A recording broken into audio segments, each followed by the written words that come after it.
Hey, what is up everybody? It's Animac here for AnimeUproar, and today I will be explaining and breaking down Eren's decision to attack Liberio and basically declare war on the whole world just as the world was preparing to declare war on him. Eren made this decision against the wishes of his closest friends, and this one single choice completely changed the world of Attack on Titan. But more than that, it transformed Eren Jeager into a completely different person and one of the darkest and most unique anime protagonists of all time. This was a major turning point in the Attack on Titan story and in the life of Eren Jeager, and that is what I will be talking about in this video. If you enjoy our Attack on Titan content and you want us to keep it going, please do me a favor and leave a like, it really does help. And of course, if you're new to the channel or you haven't subscribed yet, make this the video that you subscribe and hit that notification bell to turn on all notifications. Before we get into it, a quick thank you to Tree of Life Audria for sponsoring this video. Tree of Life Audria is a brand new survival online game that throws a bunch of players onto a strange island and pits them against the environment and against each other. Imagine this, you wake up shipwrecked on a strange island, and now your very survival depends on your choices. You have to find resources and tools, build your new home, and either cooperate or compete with other players. Will you be a friend or an enemy to your fellow survivors? Will you protect your village from enemy attackers, or will you fall victim to a craftier player? Enjoy the awesome graphics, the vibrant gameplay, and the thriving player-based economy. Build your own village anywhere on the map, solve ancient mysteries, and fight for survival. Tree of Life Audria is still a brand new game. In fact, it's so new that it still hasn't been released.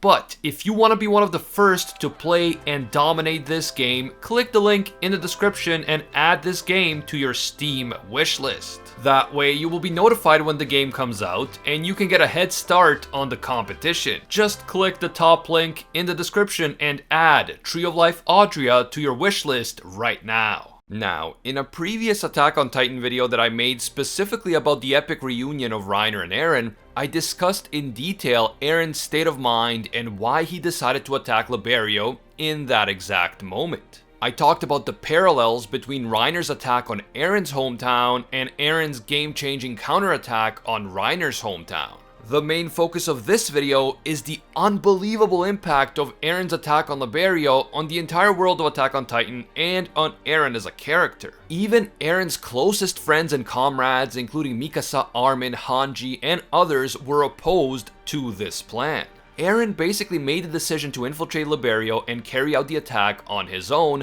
without prior approval from his superiors in the Survey Corps. He essentially forced the Survey Corps' hand by sending them notes through Falco. We didn't get to see the contents of those notes, but presumably Eren told the Survey Corps that he was planning to attack, and they felt compelled to come and support him because Paradis simply could not afford to lose the founding and attack titans in case Eren's plan failed.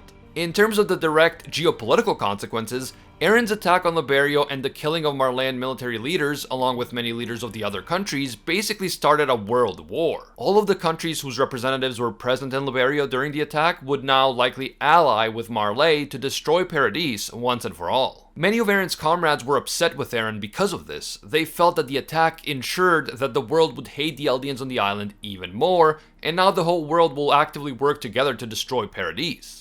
But Eren was convinced that this war was inevitable. The Marleyans and their allies were going to attack Paradis anyway, so might as well hit them first and try to take the Warhammer Titan before this Titan can also be used to attack the island. And the truth is, Eren has a point. The whole purpose of the festival in Liberio was to declare war on Paradis, so whether or not Eren attacked, it would have happened anyway. And in their previous attempts to find a peaceful solution, the Survey Corps members had consistently run into dead ends because everyone in Marley and in most countries of the world hates the Eldians on Paradis and wants to destroy them.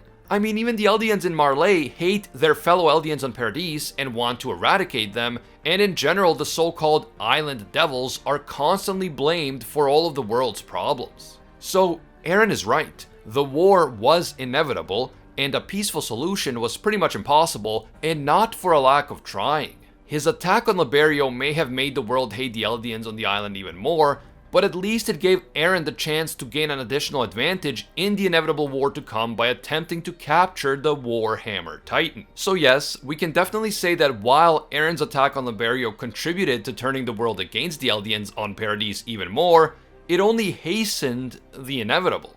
However, the true impact of Eren's decision to attack Liberio is evident when we take a look at Eren as a character.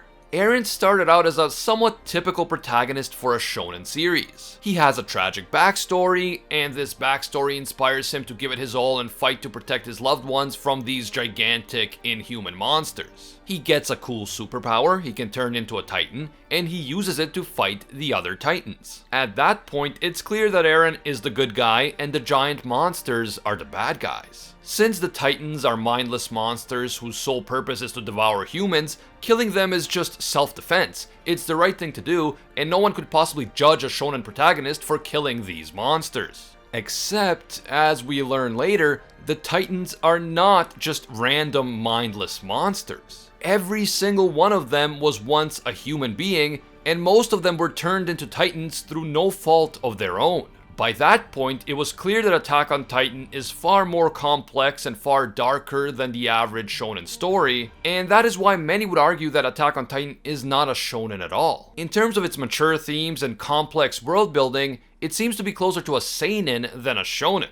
But technically, the demographic for Attack on Titan is classified as shonen, and the manga is published in a shonen magazine. The reason that I bring up all of this shonen stuff is because I want to emphasize just how different Eren is from the vast majority of other protagonists, and shonen protagonists in particular. And his decision to attack Liberio is the turning point at which Eren breaks with the conventions established for protagonists, and especially in terms of shonen. When Mikasa and Eren finally reunite, it happens in the middle of Eren's attack. By that point, he is already fighting the Warhammer Titan, and he has already killed a large number of people, including Willy Tybur and the Marleyan military leadership. But, as Mikasa somberly points out, Eren's attack has also killed a number of innocent civilians, including children. Mikasa asks Eren how he could do this, and how he could possibly live with something like this on his conscience. And that is the moment that Eren truly becomes a completely different kind of protagonist. Unlike the vast majority of other anime protagonists, Eren is willing to kill, and not just like one or two bad guys. He is prepared to kill many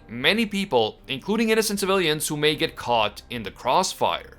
Now, of course, hurting civilians is not Eren's intention, that is not what he set out to do, but he knows that civilians will inevitably suffer as a result of his attack, and yet he goes through with the attack anyway. Now, this is the tragic reality of war, and even in our own world where we have so-called precision-guided missiles that are designed to hit a specific target without causing a lot of collateral damage, we know that collateral damage still happens all the time. Even if the intended target is a genuinely evil person who has done horrible things, whenever you launch a missile or dispatch an army unit to take down a target, there is a risk that innocent people will get caught in the crossfire. And unfortunately, very often that is exactly what happens. But even though this is the tragic truth about war, the vast majority of anime and manga protagonists would never cross that line. Many go out of their way not to kill at all, and others kill only very evil people and only if they have no other choice. I mean, can you imagine Deku, Goku, Luffy, Naruto, or Asta willingly causing the deaths of dozens of innocent people? It just wouldn't happen. There are protagonists who used to do bad things, but then they changed their ways, like Meliodas from the Seven Deadly Sins, and there are protagonists who willingly kill for what they believe is a greater good, like for example Light Yagami from Death Note. But even someone like Light, a man who has killed thousands of people, specifically targets criminals and those who directly got in the way of his master plan. Light is a good comparison to Eren in many ways, but one could argue that Eren's decisions are even more morally questionable than Light's, because while a Death Note allows the user to target specific people, Eren attacked in a more indiscriminate way that ended up involving completely innocent civilians. And even within the world of Attack on Titan, many of the characters who have been close to Eren for years actively oppose his strategy in Liberio. During the Liberio attack itself, we see Mikasa, Sasha, Jean, and others going out of their way to avoid civilian casualties as much as possible. And all of these people went through the same type of trauma as Eren did, and all of them have just as much of a right to hate the Marleyans as Eren does. But still, there are some lines that they are simply not willing to cross, and willingly hurting civilians is one of those lines. But Eren is a brutal realist. He recognizes that in war, collateral damage is regrettable but often inevitable. And since the Marleyans decided to bring the war to his doorstep, he will bring it right back to their doorstep. Eren is willing to do whatever it takes to be free and to protect the people he cares about, and he is prepared to pay any price in order to achieve his goals. Most philosophical schools throughout history, from pre-Christian thinkers like Socrates and the Stoics to Christian and other religious philosophers, would say that doing what Eren has done will ultimately tarnish his own soul. Many would say that accepting death is actually preferable to doing what Eren has done, because by choosing to go through with the attack and kill innocent people in the process, Eren has condemned his own soul to an eternity of suffering.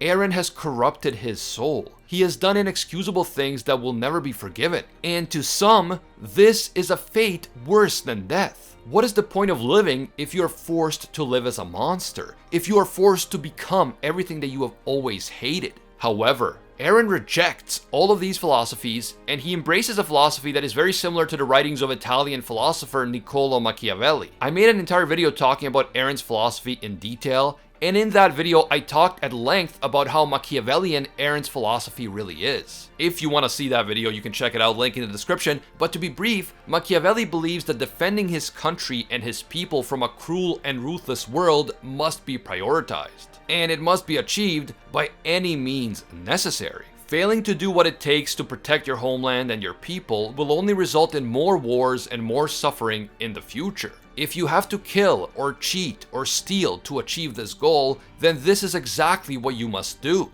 Machiavelli is not saying that you should be immoral. He is saying that sitting back and doing nothing while your people suffer would be the truly immoral act. Sure, you might feel better about yourself if you never get your hands dirty, and you certainly won't feel the kind of guilt that someone who does what Eren did is going to feel, but Machiavelli would say that this is a selfish act. Not doing anything to protect your people and your homeland because you're worried about corrupting your own soul is wrong. And that's because by choosing not to do what needs to be done to destroy the enemy, you are condemning your own people to suffer at the hands of that same enemy. Machiavelli loves his people and his country more than his own soul, and he is willing to blacken his soul with sin if that sin will save his people. And I think that Eren embraces that same philosophy. He is willing to do whatever it takes. He's willing to accept collateral damage on a massive scale, and he is willing to bear all of that crippling guilt on his shoulders in the name of achieving his goals. At the end of the day, many people will disagree with Eren's actions, and many philosophical and religious schools of thought would absolutely condemn Eren for what he has done. But you don't have to agree with Eren's actions to recognize that he is an extremely well-written character, and that he has undergone one of the most incredible character developments in all of fiction. Eren is a completely different kind of protagonist, and his story, and the story of Attack on Titan, is going to be remembered by anime fans for decades to come. Eren's character development and his willingness to cross a line that most protagonists would absolutely never cross make him one of the most memorable characters in fiction. And for me, Eren's transformation is one of the main reasons why Attack on Titan is already, without a doubt, a modern classic. If you guys enjoyed this video and you want to see more Attack on Titan content on the channel, please leave a like to let me know, it really does help. And if you're new to AnimeUproar, or maybe you just haven't subscribed, make this the video that you subscribe and hit that notification bell to turn on all notifications. You really have to go through the trouble of hitting that bell and then selecting the option that says all. I know it's annoying, it's an extra step, but if you don't do that, you're still gonna miss a ton of our videos, even if you are subscribed. It's just how YouTube works. You can also hit me up on Twitter and Instagram at AnimeUproar. As always, thank you guys so much for watching, and until next time, see ya, Space Cowboys.